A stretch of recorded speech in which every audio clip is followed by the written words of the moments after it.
अरे आप संभाल नहीं सकते, गद्दी को तो छोड़ दी, आप रिटायरमेंट का समय आ गया। आटा दाल चावल महंगा हो, किताबें महंगी कर दी गई, लेकिन भ्रष्टाचार करने वालों के लिए सोना सस्ता है। बजट का सत्र आया, बजट के सत्र में बहुजनों की शिक्षा के लिए कोई प्रावधान नहीं किया। तो बहुजन समाज के लोगों को आप रिजर्वेशन नहीं दे रहे हो, बैकलॉग एससी एसटी ओबीसी का खाली पड़ा वो आप भर नहीं रहे हो, एससी एसटी को लोगों को प्रमोशन में रिजर्वेशन आप दे नहीं रहे हो, प्राइवेट सेक्टर में रिजर्वेशन आप दे नहीं रहे हो, तो आप सामाजिक न्याय कहां से? आप समझ लीजिए इतना बड़ा माहौल बनाते हैं ये लोग। सामाजिक न्याय, सामाजिक न्याय, देश को 75 साल हो गए आजाद हुए, लंबे अरसे तक कांग्रेस ने भी राज किया, अब भारतीय जनता पार्टी भी कर रही है। लेकिन दुर्भाग्य की बात देखिए कि संविधान के पहले प्रेम्बल के पॉइंट को आज तक देश ने पूरा नहीं किया है। वोट की राजनीति करो, वोट के समय एससी एसटी के बारे में बात करो, इनके बारे में लंबी चौड़ी बातें कर दो, एससी एसटी के लोग खुश हो जाएंगे। जो जिन लोगों ने, जिनकी वजह से मेरा एक बहुजन समाज हजारों साल इस देश में गुलाम बनकर रहा, और वो लोग 12 संविधान को लागू करेंगे, हम उसको बर्दाश्त नहीं करेंगे। बहुजन समाज ने एक ठान लिया है कि 2025 ये नीला झंडा हाथी निशान बिहार की विधानसभा में लहराने का है, और उसी की तैयारी चल रही है। और 23 तारीख को अनिया बहन ने हम सबको निर्देश देने का काम किया और कहा कि अगर इस निर्देश पे आप काम करेंगे तो 100% 2025 में बहुजन समाज पार्टी इतनी बड़ी ताकत करेगी कि हो सकता है कि बहुजन समाज पार्टी खुद सत्ता में आ जाए, और नहीं भी आ पाएगी तो बिना तुम्हारे कोई सरकार बिहार में नहीं बनेगा। और आप देख भी रहे हैं किस तरह से बिहार को लूटने का काम किया जा रहा है। पुल पे पुल गिर रहे कि नहीं गिर रहे? एक महीने में सुनने को मिला 30 पुल गिर गए। कितना करप्शन हुआ? 30 पुल गिर गए, कोई सीबीआई जांच नहीं हुई, कोई जांच ही नहीं बिठाई गई, क्योंकि सभी का मामला है उसमें फिट। जो सभी का मामला फिट है तो भाई जांच बिठाई जाएगी। और ऊपर से भी सरकार ने रोड बनाने का, पुल बनाने का यहाँ पैसा दिया, लो भाई और पुल बना दो आप लोग। अगर सेंटर की सरकार चाहती तो पटना के अंदर आईटी हब बनाती, हजारों की संख्या में 50,000 युवा बिहार से बेंगलोर में, हैदराबाद में, दिल्ली में, गुड़गांव में, नोएडा में, अलग अलग जगहों में, केरला में आपको दिखाई पड़ जाएंगे आईटी में सॉफ्टवेयर इंजीनियर के रूप। लेकिन सरकार आईटी हब नहीं बनाना चाहती यहाँ पटना की। अगर आईटी हब बना देगी तो पटना के लोगों को नौकरी यही मिल जाएगी, वो नहीं चाहती। वो तो चाहती है धक्के खा के बिहार से निकलो और धक्के खा के वहीं पर कहीं काम करो। ये बिहार है, ये कुशासन है, ये सुशासन नहीं, नीतीश कुमार जी का कुशासन है। अरे आप संभाल नहीं सकते, गद्दी को तो छोड़ दी, आप रिटायरमेंट का समय आ गया, अब तो रिटायर हो जाओ। कब रिटायरमेंट हो? सरकारी नुमाइंदा रिटायरमेंट होता है 60 साल में, 62 साल में, और आप अभी खींचे जा रहे, समझ नहीं आ रहा कैसे करेंगे। हमारे तमाम वरिष्ठ लोगों ने बात रखी, विचारधारा की बात रखी, छत्रपति साहू जी महाराज के कामों की बात की, शिक्षा के बारे में बात रखी गई, फ्री एजुकेशन फॉर ऑल। ये बात किसने बोली? ये बात महात्मा ज्योतिबा फूले ने बोली थी 100 कमीशन के सामने। कहा इस देश के अंदर फ्री एजुकेशन होनी चाहिए फॉर ऑल, ये हमारी मांग है, अंग्रेजों से की। और उसी का पार्ट संविधान में आपको 21A आर्टिकल 21A दिखाई देगा। 6 साल से लेकर 14 साल तक के बच्चों की शिक्षा इस देश में फ्री दी जाएगी। लेकिन क्या आपको मिलती है फ्री? कहीं कोई शिक्षा फ्री। अभी बजट आया है आपके सामने, देश के फाइनेंस मिनिस्टर ने बजट रखा, और बजट में क्या खास बात? सोना फ्री सस्ता कर दिया गया। माने सोना पे जो टैक्स लगा था 18% का, उसे घटा करके 6% कर दिया। माने सोना फ्री है, सोना सस्ता कर दिया गया। और सोना कौन खरीदता है? कि बहुजन समाज के लोग खरीदते हैं। अरे बहुजन समाज के लोग तो किताबें खरीदते हैं, और बहुजन समाज के लोग तो 2 वक्त की रोटी के लिए आटा दाल चावल खरीदते। उनका आटा दाल चावल महंगा हो गया, किताबें महंगी कर दी गई, लेकिन भ्रष्टाचार करने वालों के लिए सोना सस्ता कर दिया। पैसा निकालो खरीदी, ये देश की सिस्टम चला। कौन पूछेगा, कौन आवाज देगा? इस देश में आप SC/ST का क्रीमी लिया 2.5 लाख रुपए रखते हो और EWS का क्रीमी लिया 8 लाख रुपए रखते हो। इनाइंसाफी क्यों, गैर क्यों बिल के अंदर? कौन रखेगा बात? PhD में हमारा बच्चा जाएगा तो उसे वायदा में नंबर नहीं दे, उसका एडमिशन नहीं हो सकता। आप प्रैक्टिकल में जाएंगे, इंटरव्यू में जाएंगे तो आपको नंबर मिलेंगे 5, 6, 7। कौन जो आप पूछेगा सरकार से? कौन आपका नुमाइंदा बैठा? तो ये दूसरी पार्टियां कौन है? ये कांग्रेस की फोटो कॉपी। जो कांग्रेस की फोटो कॉपी हो कांग्रेस के साथ, और जो बीजेपी के फोटो कॉपी हो बीजेपी, और जो बाबा साहब की विचारधारा वाली पार्टी वो ना कांग्रेस के साथ में और ना बीजेपी। आप लोग मालूम होना चाहिए, बाबा साहब डॉक्टर अम्बेडकर ने जीवन भर किसी पार्टी के साथ में कोई समझौता नहीं किया। चाहते तो समझौता कर लेते, कांग्रेस से समझौता कर लेते। वो नहीं, हमें समझौता नहीं करना, हमारी विचारधारा में नहीं चाहती, समझौता कैसे हम करते? भले मेरी पार्टी आगे ना बढ़े कोई बात नहीं, लेकिन हम इनके साथ में कोई समझौता नहीं करेंगे। बाबा साहब ने जीते थी, कभी समझौता उनसे नहीं किया।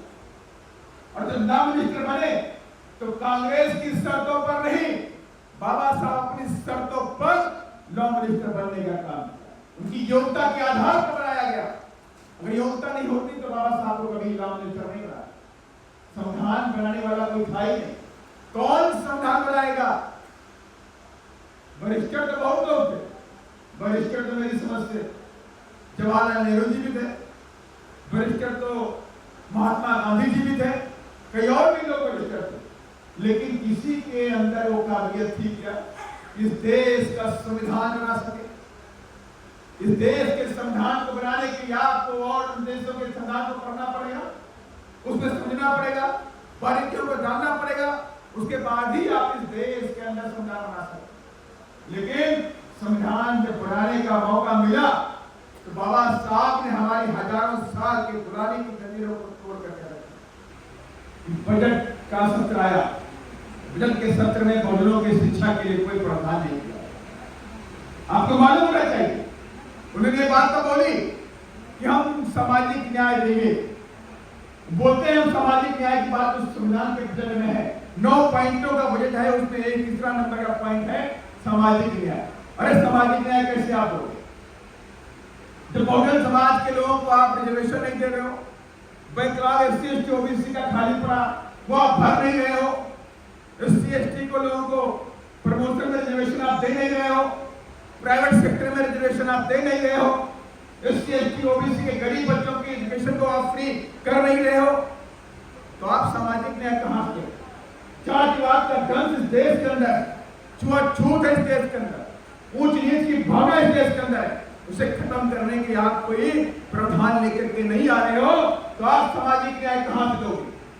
सामाजिक न्याय अगर आपको देना है तो इस देश में बहुजन समाज के साथ साथ में सब समाज के गरीब बच्चों की पढ़ाई को आपको फ्री करना पड़ेगा। तो ये सामाजिक न्याय का पहला चैप्टर है। और दूसरा चैप्टर होगा जब ये बच्चा पढ़ लिख जाएगा तो उसके लिए नौकरी की व्यवस्था भी आपको करनी है। नौकरी आप देनी पड़ेगी और आप आउटसोर्सिंग से नौकरी लेकर के आए।